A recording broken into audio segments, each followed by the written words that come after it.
RS मुख्य परीक्षा की अगर बात करें दोस्तों, तो उत्तर में क्रमबद्धता, संपूर्णता यानी कि सर्वांग पक्ष और संक्षिप्तता, टू द पॉइंट बात, समसामयिकता के साथ में, उदाहरणों के साथ में, तर्क के साथ में जो बात कही जाती है उसमें बहुत अच्छे अंक आते हैं। आधी अधूरी जो जानकारी है उसमें अंक आपके नहीं आते। जैसे नीति शास्त्र पूछे, आप लिखो कि साहब नीति शास्त्र में ऐच्छिक कर्मों का मूल्यांकन किया जाता है, तो भाई किसके ऐच्छिक कर्मों का मूल्यांकन किया जाता है? पशुओं का थोड़ी है, पागलों का थोड़ी है। तो उसमें आप कहोगे समाज में रहने वाले जो मनुष्य है उनके ऐच्छिक कर्मों का मूल्यांकन किया जाता है। अब मूल्यांकन करके फिर आगे क्या किया जाता है, ये भी तो लाइन लिखो कि फिर ऐच्छिक कर्मों का मूल्यांकन करके फिर औचित्य, अनुचित्य, उचित, अनुचित, शुभ, अशुभ उनका जो निर्णय है वो किया जाता है। अभी भी कुछ चीजें छूट गई है ना। तो कहने का मतलब क्या, परिभाषा के अंतर्गत समग्रता जो है वो आनी चाहिए। एक उदाहरण मैं हर जगह देता हूँ, विज्ञान क्या है, तो उसमें आप लिखोगे साहब विज्ञान क्रमबद्ध ज्ञान है, व्यवस्थित ज्ञान है। नहीं, आप लिखोगे विज्ञान किसी भी विषय का क्रमबद्ध, सुव्यवस्थित, अनुसंधान आधारित, मूल्य निरपेक्ष, सार्वभौमिक, वस्तुपरक जो ज्ञान है वो विज्ञान है। यानी कि इस उदाहरण से आप समझ सकते हैं कि सारी की सारी जो विशेषताएं हैं, सारी की सारी जो विशेषताएं हैं वो कम से कम शब्दों में आप कैसे कह सकते हो, तब आपके अंक आते हैं। सद्गुण, आप लिखते हो साहब सद्गुण का मतलब है अच्छाई। सद्गुण नीति शास्त्र का संप्रत्यय है, ठीक है, जिसमें क्या होता है, मनुष्य जो है उसकी अच्छाई का जो मूल्यांकन किया जाता है। नीति शास्त्र, हर जो सब्जेक्ट है उसकी एक पारिभाषिक शब्दावली होती है, उसमें आप अपने हिसाब से नहीं लिख सकते। अपने हिसाब से लिख भी सकते हैं तो उसकी जो सारी की सारी विशेषताएं हैं वो आपके उत्तर में आनी चाहिए। तो सद्गुण क्या है? सद्गुण यानी वृच्यु, यूनानी भाषा का शब्द है। एक्सीलेंसी यानी कि सर्वोत्तम रूप, सर्वश्रेष्ठ रूप को, तो मनुष्य की आचरण की श्रेष्ठ अभिव्यक्ति है। तो मनुष्य की आचरण की अगर श्रेष्ठ अभिव्यक्ति सद्गुण है, ठीक है, तो क्या दुर्योधन सद्गुणी था? रावण सद्गुणी था? नहीं दोस्तों। तो फिर आप कहोगे जो मनुष्य की आचरण में अभिव्यक्त होती है, आचरण में अभिव्यक्त होती है, मैं हूं, ठीक है, मैंने एक बार आपकी भलाई कर दी तो क्या मैं सद्गुणी हो गया? नहीं, मैं क्रमिक रूप से करूंगा। एक आदमी है, उसने एक बार किसी को दान दे दिया तो दानी थोड़ी कहलाएगा। तो यानी परिभाषा से निष्कर्ष क्या निकल कर क्या गया कि नीति शास्त्रीय वह संप्रत्यय है जिसके अंतर्गत क्या होता है, जिसका यूनानी भाषा का शब्द है, जिसका अर्थ ये है, और ये मनुष्य की आचरण में क्रमिक रूप से करने से या सतत अभ्यास से प्रस्फुटित होती है, अभिव्यक्त होती है, जो भी आप कहो। अब आप समझ गए, परिभाषा के अंतर्गत समग्र तत्व आने चाहिए। आपसे पूछे साहब गुड गवर्नेंस क्या है, तो आप कह दोगे कि साहब गुड गवर्नेंस वह है जिसके अंतर्गत पारदर्शिता पे या संवेदनशीलता पे जोर दिया जाता है। नहीं दोस्तों, उसमें आप बताओगे 88 या 87 के अंदर जो भी साल है, विश्व बैंक के द्वारा दी गई वह नव प्रशासनिक अवधारणा है जिसके अंतर्गत संवेदनशीलता, पारदर्शिता, विधि का शासन, उत्तरदायित्वपूर्ण तत्व या 4-5 विशेषताएं आप और लिखोगे, तब वो जा करके विधि के शासन की जो समग्र 7 विशेषताएं, 8 विशेषताएं, वो पूरी की पूरी आपको आनी चाहिए। इसी तरीके से समाजशास्त्र है ना। समाजशास्त्र में एक छोटा सा टॉपिक है संस्कृतिकरण।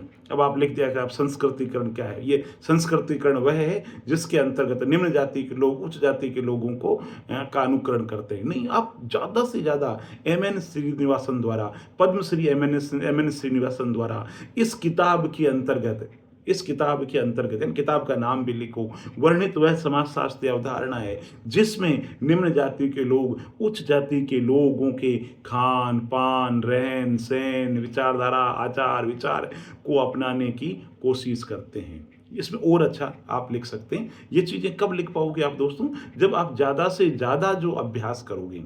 एक टॉपिक है मतदान व्यवहार, आप बहुत पढ़ते हो इसको, ठीक है, लेकिन 15 शब्द में पूछे कि मतदान व्यवहार क्या है, तो भारतीय राजनीति में, है ना, भारतीय राजनीति में मतदाता वोट देते समय जिन जिन तत्वों से प्रभावित होता है उसे मतदान व्यवहार कहा जाता है। जैसे विचारधारा, जाति, धर्म, संप्रदाय, पार्टी। तो ये जो भाषा के अंदर प्रवाह रहेगा मुख्य परीक्षा के अंदर, तब आपके अंक आएंगे।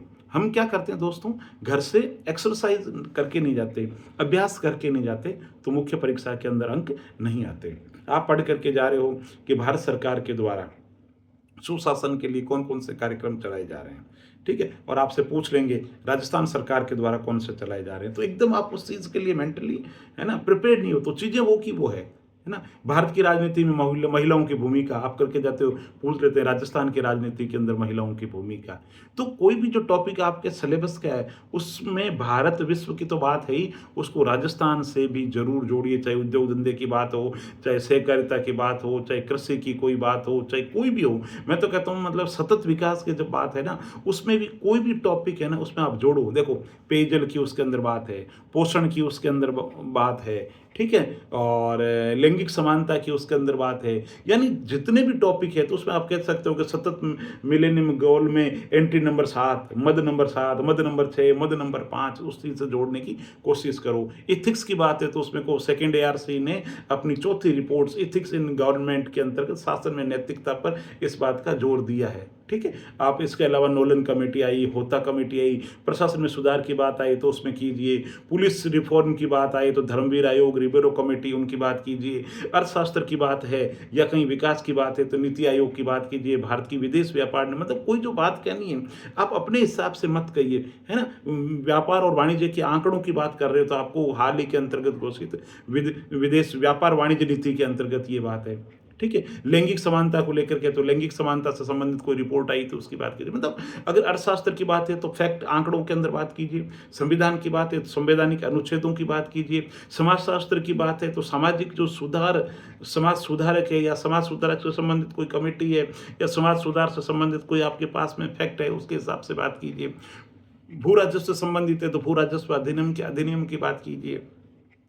कोई भी जो टॉपिक है ना, कहाँ से पूछा जा रहा है ये आपको जरूर पता होना चाहिए। कि प्रबंध का पूछे तो वह प्रबंध की अवधारणा, दर्शन शास्त्र का पूछे तो वह दर्शन शास्त्र अवधारणा, ये कहते हुए बात है उसको आगे बढ़ाइए। राजनीति की तो वह राजनीतिक अवधारणा कीजिए, प्रबंधन की है तो वह प्रबंध की अवधारणा है, ठीक है। तो मुख्य परीक्षा के अंदर सबसे पहले आपको क्या करना दोस्तों, रटना नहीं है। कोई भी जो टॉपिक है आपको उसको समझना है और उससे संबंधित जो 6-7 बातें हैं, है ना, उनको आपकी डायरी के अंदर लिख देना। और मैं तो कहता हूँ हृदयंगम कर लीजिए, दिमाग के अंदर उसको छाप लीजिए। जैसे जीरो बेस बजट है तो अमेरिका के अंदर है सब, पीटर पायर ने इसको विकसित किया। ये प्रत्येक जो व्यय है उसको नए सिरे से औचित्य की बात करता है। ये कहता साहब आपने पहले कितना खर्च किया उससे कोई मतलब नहीं, है ना। पहले IGNP के लिए 100 करोड़ रुपए दिए पिछले साल, कोई मतलब नहीं। अब आपको इस बजट के लिए नए सिरे से औचित्य सिद्ध करना है कि साहब पहले वाले बजट को तो जीरो मान लो और ये हर प्रत्येक जो व्यय है उसका नए सिरे से औचित्य सिद्ध करना है। ये पढ़ लिया, अब उसका लाभ पढ़ो। तो दोस्तों लाभ के अंदर क्या होता है, कोई भी महत्व होता है, कोई भी टॉपिक होता है ना, तो आप उसको 2 टुकड़ों में बांटिए महत्व को। अल्पकालीन दृष्टि से ये फायदा है और दीर्घकालीन दृष्टि से ये फायदा है। तो RS मुख्य परीक्षा में जितने भी टॉपिक है आप उनकी विशेषताएं पढ़िए, आप उनके महत्व को पढ़िए, आप उनकी आलोचना पढ़िए, आप उनकी भविष्य की जो दृष्टि है उसको पढ़िए।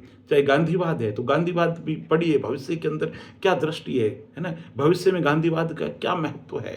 तो आप कहोगे जब तक दुनिया के अंतर्गत विचारधारा को लेकर के लड़ाई है, नक्सलवाद है, आतंकवाद है, शस्त्रों की होड़ है, तो गांधीवाद का महत्व बढ़ जाता है। तो कोई भी जो टॉपिक है ना, उसको वर्तमान से जरूर जोड़ना है। महिला सशक्तिकरण की बात हो और वर्तमान के अंदर महिला आरक्षण की बात हो तो उससे जरूर जोड़िए। कोई रिपोर्ट आई है तो उससे टॉपिक को जरूर जोड़िए। कोई फिगर है, कोई आंकड़ा है तो कुछ फिगर आंकड़े आप लिख लीजिए। कृषि से संबंधित आंकड़े एक डायरी लिखिए, उस डायरी में आप नोट करिए भारत सरकार ने और राजस्थान सरकार ने कृषि पे कितना कर दिया। यानी आपका जो सिलेबस का जो टॉपिक है उस पर आपको आंकड़े आने चाहिए। कृषि है तो कृषि पे भारत सरकार ने इस बजट में इतना अलॉट किया, उद्योग पे इतना अलॉट है, सहकारिता पे इतना अलॉट है, ग्रामीण विकास पे इतना है, कौशल विकास पे इतना है। बाकी टॉपिक के लिए तो मैं कहता ही नहीं। यानी आपके जो सिलेबस का जो टॉपिक है उससे संबंधित फिगर आपको बहुत अच्छे तरीके से पता होना चाहिए। और मैं पोस्ट जो है यूट्यूब जो मेरा चैनल है उसमें पोस्ट जो है टॉपिक है अपना, जैसे प्लेलिस्ट के पास वाला, उसमें मैं बहुत सारे सामग्री जो है वो मैं डालता रहता हूँ। तो बड़े अच्छे तरीके से तैयारी कीजिए मुख्य परीक्षा की, और लिख लिख करके अभ्यास कीजिए, मेंटल एक्सरसाइज कीजिए। और कोई भी समस्या आपको लगे तो बताने की कोशिश करूँगा मैं। बहुत बहुत धन्यवाद।